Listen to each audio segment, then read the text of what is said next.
এই মুহূর্তে চোখ রাখুন আইএসপি নিউজ বাংলা। দক্ষিণ চব্বিশ পরগনার ঢোলারহাট থানায় আবু সিদ্দিক হালদার নামে যে যুবককে পরিকল্পনাভাবে হত্যা করা হয়েছিল, হাইকোর্টের নির্দেশে কিন্তু আবার পোস্টমর্টম করার জন্য কিন্তু আবার কবর থেকে তোলা হয়েছে।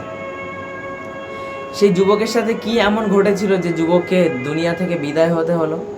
সে যে যুবকের পরিবারের চুরি হয়েছে এবং সেই পরিবার থেকে তানাকে নিয়ে গেল থানায় এবং তানাকে পিটিয়ে হত্যা করে দিয়েছে। আমার বাড়িতে চুরি হলো এবং আমার বাড়ির সদস্যকে পিটিয়ে মেরে দিয়েছে। এটা কেমন একটা আশ্চর্যমূলক কথা না? তানার চাচা, যে যুবক ছেলেটি মারা গিয়েছে, তানার চাচার বাড়িতে চুরি হয়েছে এবং যে ছেলে দুটি চুরি করেছে সেই ছেলে দুটি কিন্তু ধরাও পড়েছিল। ধরা পড়ার পর কিন্তু সেই ছেলে দুটি কিন্তু স্বীকার করেছে যে আমরা মালটা নিয়েছি। তারপরে পুলিশ প্রশাসন কিভাবে খবর পেলে কিন্তু তারা কিছুই জানে না এবং তারা কিন্তু পুলিশ প্রশাসনকে খবর কিন্তু দেননি, তারা কিন্তু খবর দেয়নি এবং পুলিশ প্রশাসন কিভাবে খবর পেয়ে তার বাড়িতে চলে আসলো এবং আসার পর সেই চাচা কিন্তু বলছে যে আমাদের পরিবারের ব্যাপার, ছোট্ট ছেলে চুরি করেছে, তো আমরা তাদেরকে সামলে নিচ্ছি, আপনাদের এখানে কিছু বলার কিছু দরকার নেই, আপনারা চলে যান। কিন্তু সেই পুলিশ প্রশাসন বলছে না, যে আমরা কথা বলতে চাই সে চোরের সঙ্গে।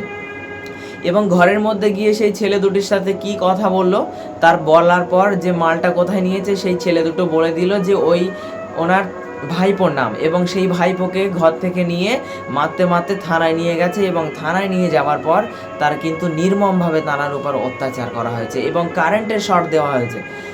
অনেক কিছুভাবে কিন্তু তাকে মারা হয়েছে। মারা হওয়ার পরে কিন্তু সে দুনিয়া থেকে বিদায় নিয়েছে।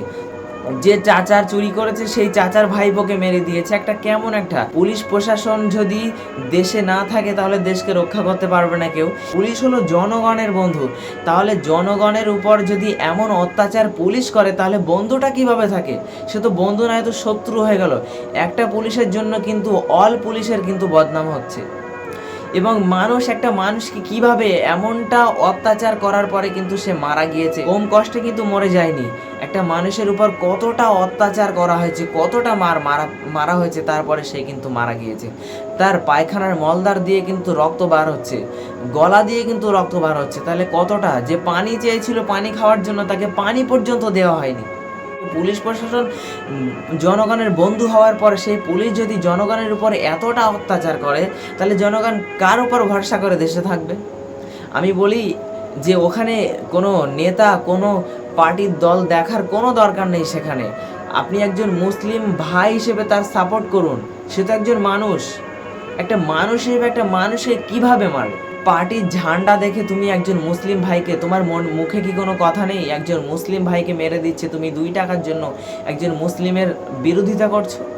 সেখানে একজনের পার্টির কোনো নেতা গিয়েছে, সেখানে পার্টির নেতা, যে কি হয়েছে, সে তৃণমূল হোক, সিপিএম হোক আর আইএসএফ হোক, এখানে কোনো দল দেখার কোনো দরকার নেই। মানুষ একজন, সেই হিন্দু হোক আর মুসলিম হোক আর যেই হোক না কেন, একজন মানুষ হিসেবে একজন মানুষের কর্তব্য কি? যে একটা মানুষ হিসেবে একজন মানুষের সাপোর্ট করা।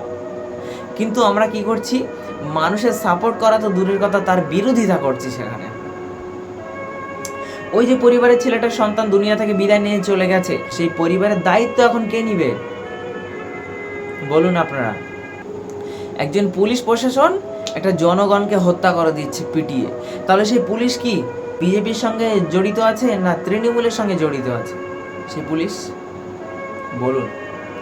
একজনা পুলিশ হিসেবে তার কর্তব্য কি? তার দায়িত্ব হচ্ছে তাকে সেফ রাখা, কিন্তু সে পুলিশ প্রশাসন কি করছে? তাকে পিটিয়ে হত্যা করে দিচ্ছে। আজকে সমাজ কোথায় গেছে? দেশের কি কোনো আইন শৃঙ্খলা কিছুই নেই?